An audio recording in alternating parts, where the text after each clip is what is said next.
How's it going, guys? Reptile here for another video, but today's video is not going to be the most cheeriest of videos.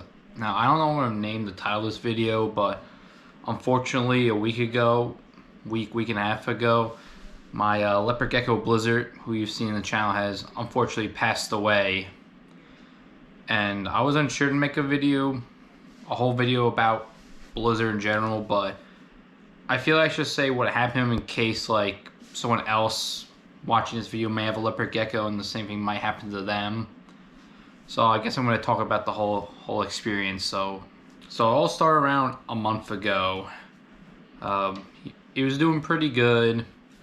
He didn't eat one day, so I was like, all right, because sometimes, you know, my gecko, he's picky sometimes. He can be a little bit of a brat sometimes with food, so he wasn't eating, the dubia roaches or crickets. So I said, all right, I'll try, mealworms, because, he loved his mealworms, super worms. So I tried that I waited like a day or two, make sure he was getting nice and hungry, and he didn't eat that, and I thought that was odd. So I wasn't sure what to do for them, but the next day I saw him all of a sudden, he lost a lot of weight, especially in his tail, and he had white dots under his belly.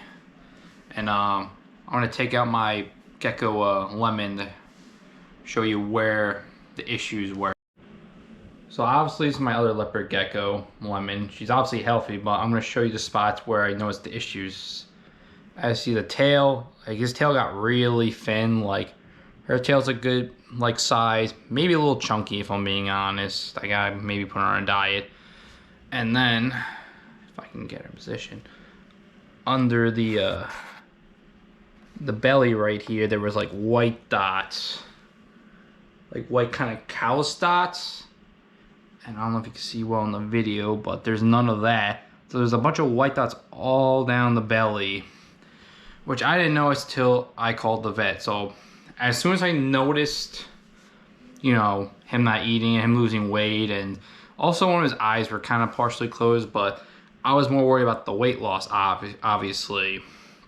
So I called the vet. I was gonna bring him right to the emergency vet, but they said, oh, since he's still moving on his own, there's no need to bring him into the emergency room. So I was like, all right, fine. After I talked to the vet about that, I made an appointment 2 days later, which I was lucky to find an exotic vet on a 2-day notice, because usually in the past it's been a lot longer than that. So I'll wait then. I bring him in, doing the checkup, and that's when I found out the white spots under his stomach. And the doctor looked down. They didn't know what was wrong with him.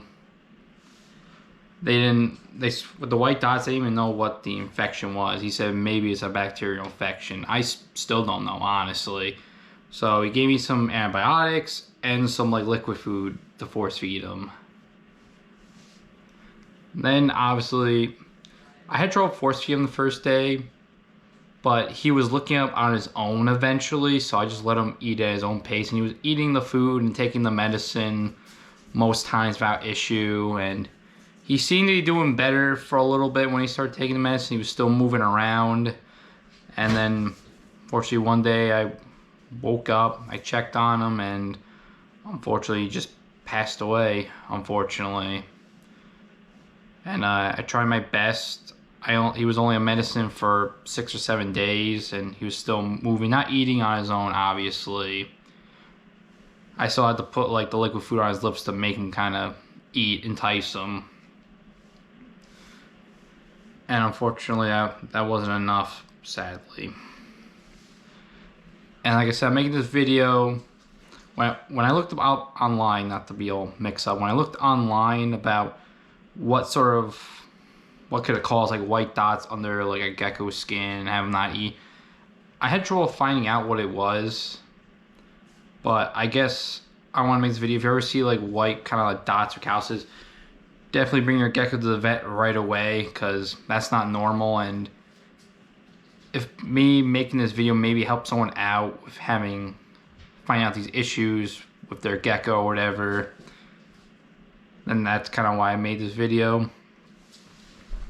Basically, I just made this video to try and help, any viewer out with the same issue. I wish I knew what it was called or if there was a term, medical term for it, but I couldn't find anything, unfortunately.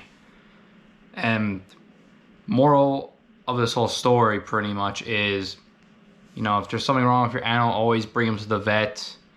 You know, maybe unfortunately in my case, mine didn't make it, even though I tried bringing the vet as soon as possible. But it's always good, you know, give an animal the best care you can and give it all you can.